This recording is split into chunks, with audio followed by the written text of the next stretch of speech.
Bonjour vous tous, j'espère que vous allez bien. Comme vous savez, nous faisons, du moins, je fais des vidéos sur la page CNC L'Espoir des Générations dans le but de nous aider, de vous aider à, à prendre notre responsabilité en tant que croyants aujourd'hui au cœur même de notre génération.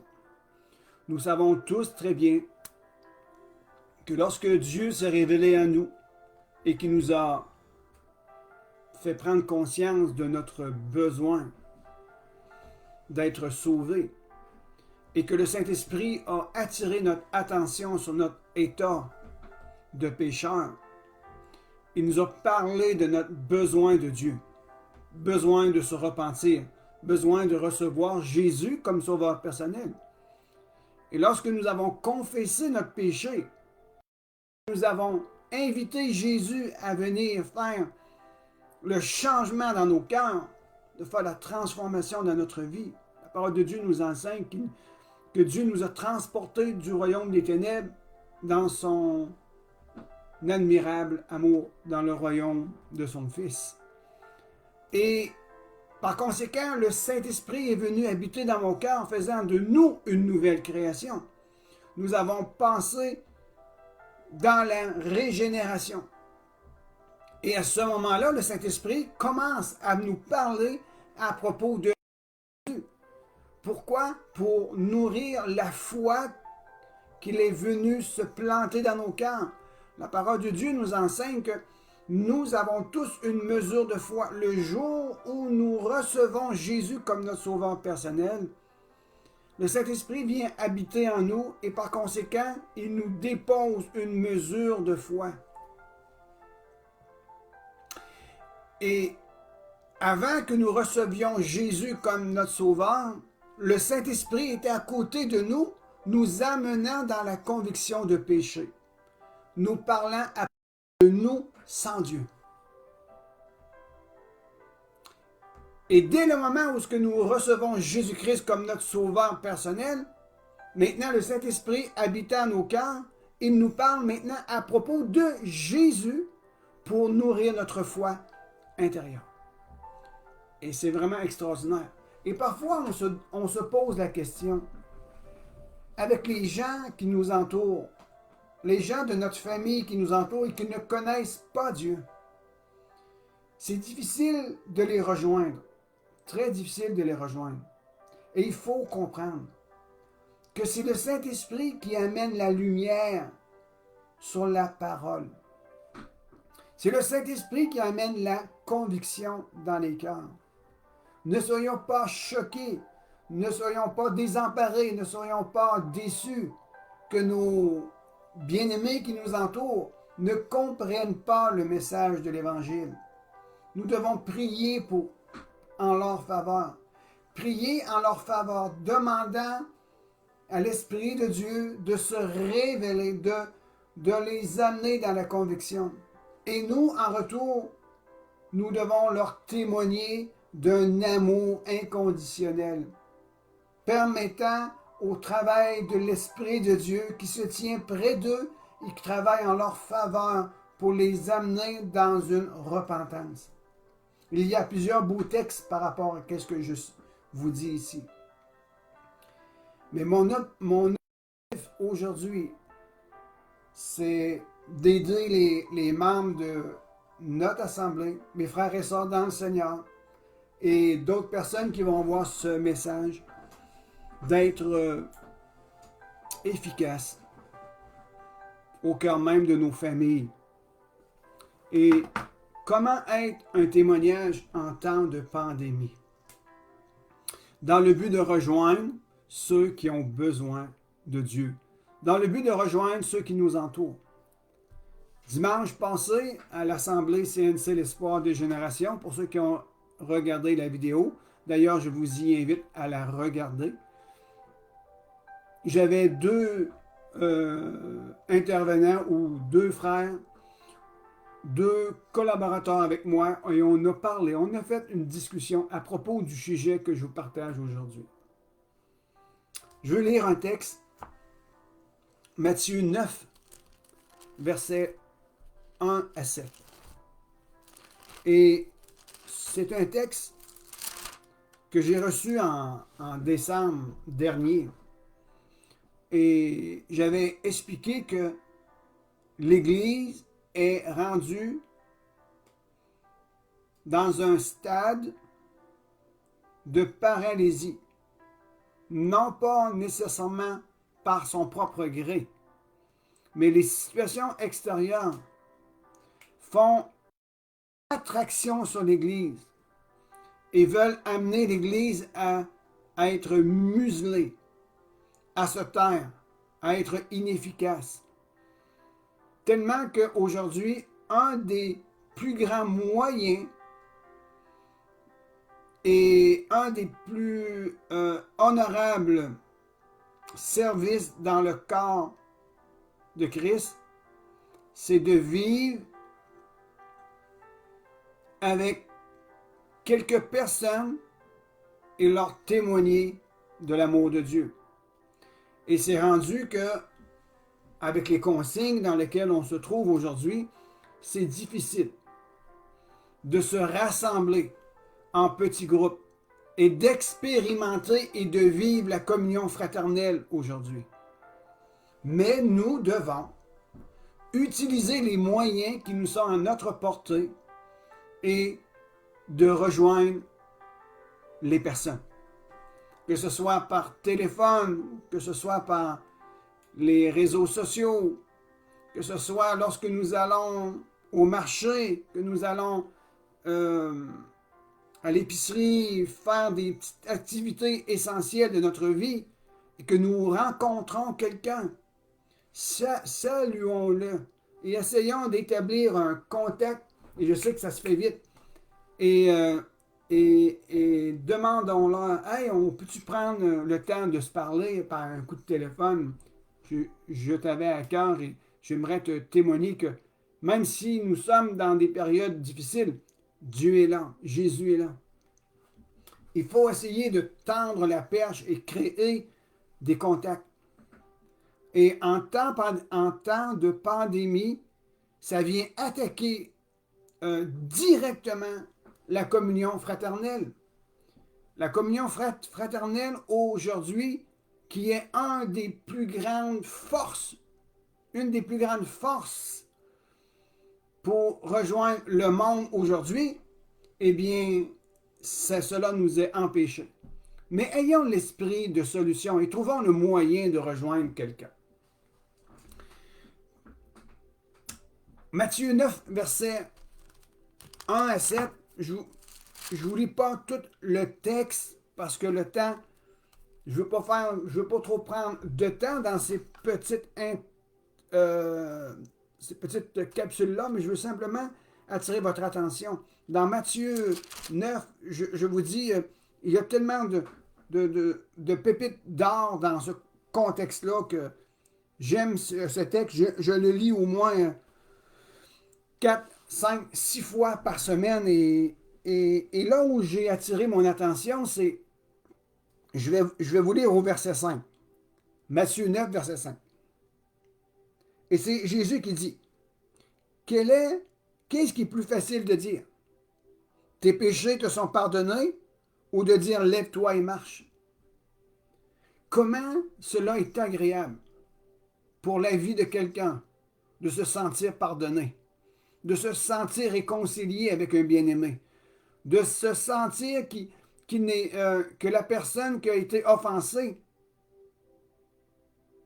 ne met pas un fardeau supplémentaire sur la vie de celui qui l'a blessé et qu'il retrouve une relation ensemble et que le dialogue tourne en entour. C'est pas grave, je te comprends, on se demande pardon, puis on continue, ça arrive. Et vous avez déjà expérimenté ces choses entre amis, entre cousins, cousines, entre couples. On fait quelque chose de mal, mais tôt ou tard, le pardon est manifesté et on vient avoir un soulagement et on se sent bien à l'intérieur. Imagine maintenant un homme, une femme qui ne se sent pas pardonné de Dieu et qui a même de la misère à se pardonner. Comment la personne peut vivre dans un tourment émotionnel?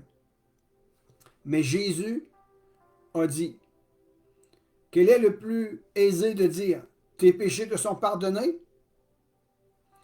Jésus veut nous pardonner. Ou de dire, prends ton lit, lève-toi et rentre dans ta maison, afin que vous sachiez que le Fils de l'homme a le pouvoir de pardonner les péchés sur la terre, et dit, prends ton lit et marche, et va dans ta maison. Et aujourd'hui, tous ceux et celles qui ont fait l'expérience du pardon en Dieu par Jésus-Christ devraient être, et nous devrions y mettre une action concrète, tous ceux et celles qui sont sauvés par grâce, pardonnés de leur vie passée et qui vivent dans une communion avec Jésus devraient être ceux qui maintenant libèrent le pardon autour de leur famille.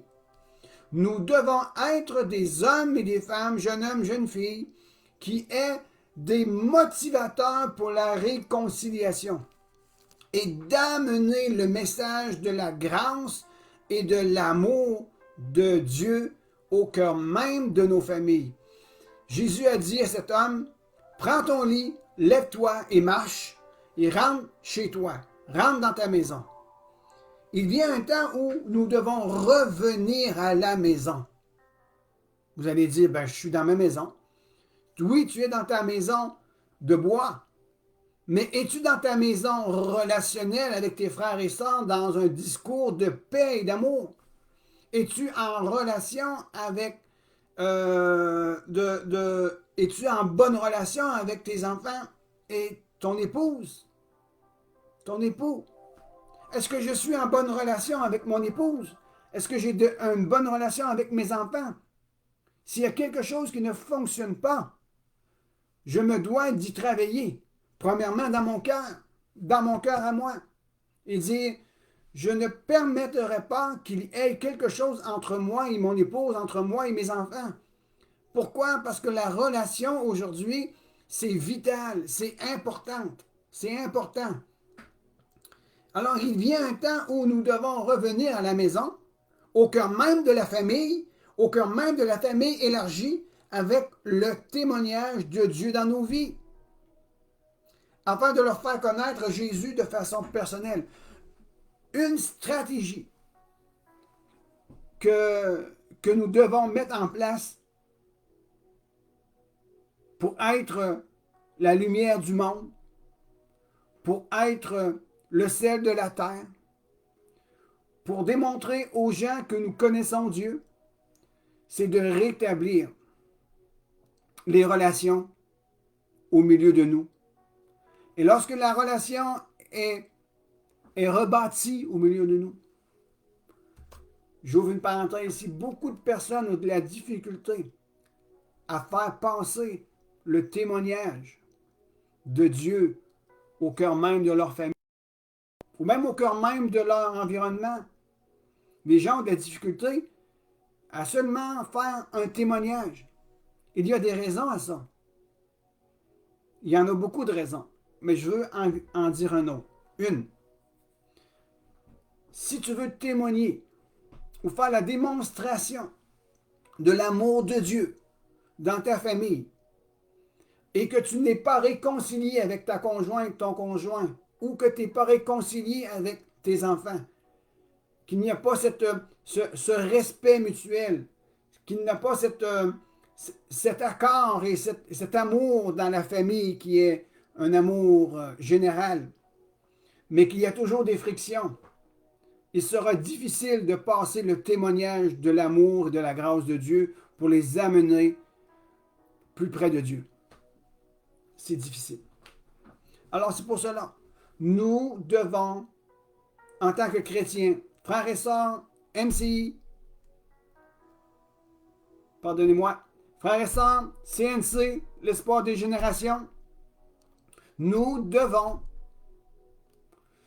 établir et travailler dans nos cœurs profondément et demander au Seigneur, aide-moi à avoir et à rebâtir de bonnes relations dans ma famille et dans ma famille élargie.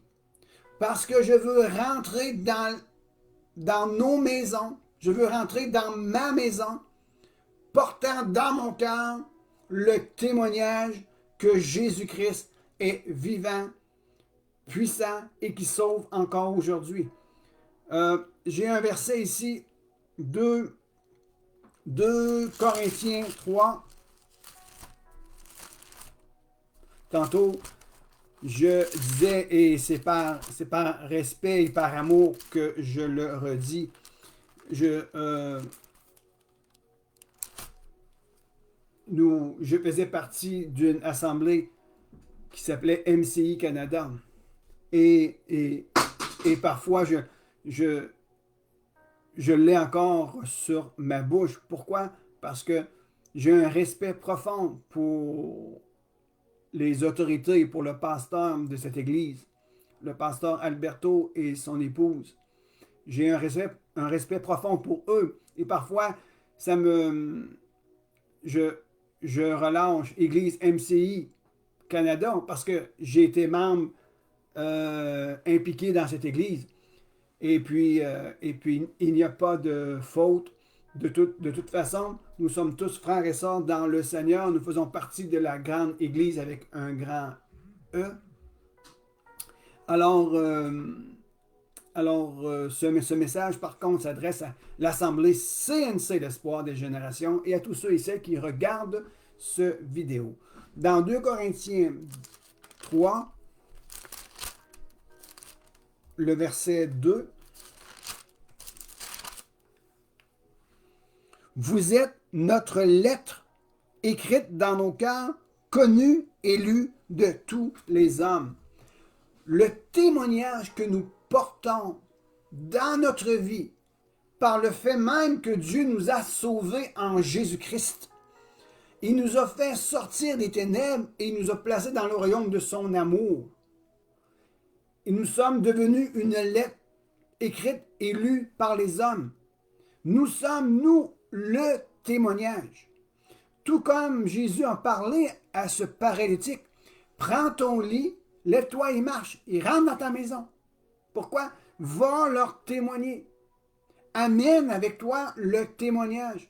Nous devons maintenant véhiculer d'une façon vivante, réelle, nous devons véhiculer le témoignage au cœur même de nos maisons. Pourquoi? Pour permettre aux gens de bénéficier de cette grâce. Et nous devons travailler dans nos cœurs. Nous devons dire, Seigneur Jésus, je me repens parce que j'ai failli à certaines de mes responsabilités. Il n'y a pas de bonnes relations où il devrait y avoir de meilleures relations, où je dois travailler encore dans mes relations avec ma famille élargie, pour qu'ils puissent avoir du respect envers toi et que moi, je peux les respecter davantage parce que ce n'est pas moi qui les convainc. Moi, je dois simplement être comme une lettre et que les gens puissent me lire et voir que je suis un témoignage authentique de la grâce de Dieu. Alors, une des premières choses que nous devons faire, nous devons retravailler sur nos relations. Et nous devons cesser de se dire en nous-mêmes, les gens de ma famille ne veulent rien savoir. C'est vrai. Mais nous devons trouver un moyen, prier pour eux, créer des situations, des circonstances, être là pour eux. Je veux être là pour toi, mais je ne te demande rien en retour. Je veux être là pour toi, pour te démontrer que Dieu t'aime et que je suis concerné pour toi et je ne tiens même pas compte des fautes ni des péchés. C'est ça que la Bible enseigne, que Dieu est venu pardonner les hommes à travers Jésus dans 1 Corinthiens, 2 Corinthiens 5, ne tenant pas compte des fautes des personnes. Il les a réconciliés à travers l'œuvre de Jésus-Christ à la croix. Alors, c'est de ça que nous devons travailler dans nos cœurs. Nous devons rentrer dans un temps de repentance et dire, je veux être là pour toi, pour les gens de ma famille élargie. J'ai un témoignage de la grâce de Dieu dans mon cœur que je veux porter et libérer. Mais avant toute chose, je veux rétablir les relations. Je vais prier. Prions pour nos familles et laissons l'Esprit de Dieu les convaincre. Et nous, ayons une bonne attitude au milieu d'eux.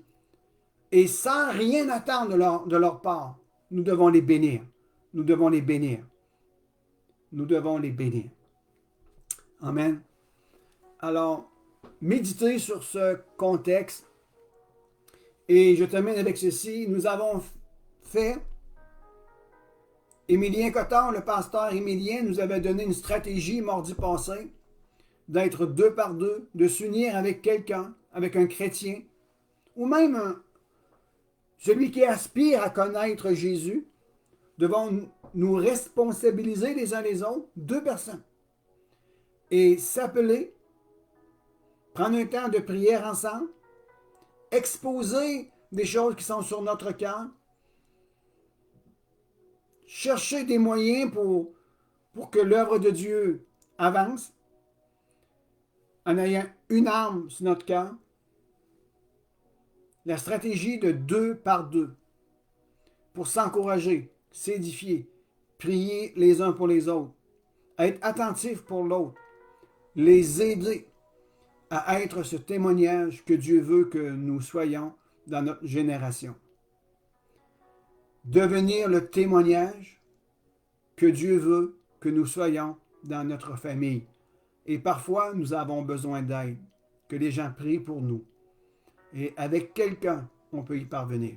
Prenez cet engagement ensemble. N'hésitez pas, appelez-moi, contactez-moi, envoyez-moi un message. Dites que vous avez pris cet engagement, que vous êtes en marche. Faites-moi signe que vous êtes en marche avec moi, que nous sommes ensemble dans la même situation, que nous voulons voir l'œuvre de Dieu s'installer profondément et puissamment dans la Gaspésie, les îles, le nord du Nouveau-Brunswick. Alors, je vous laisse sur ça. N'hésitez pas, partagez cette vidéo, prenez contact avec moi, engagez-vous avec un frère, une sœur ou quelqu'un qui est à la recherche de Dieu. Priez ensemble les uns pour les autres. Demandez à Dieu comment je dois rétablir de bonnes relations autour de moi et laissez Dieu agir au cœur même de vos relations et de tout ce que vous êtes en train d'entreprendre. Que Dieu vous bénisse abondamment. À la prochaine. Et on se dit, Dieu est au contrôle et Dieu fera des miracles. Amen.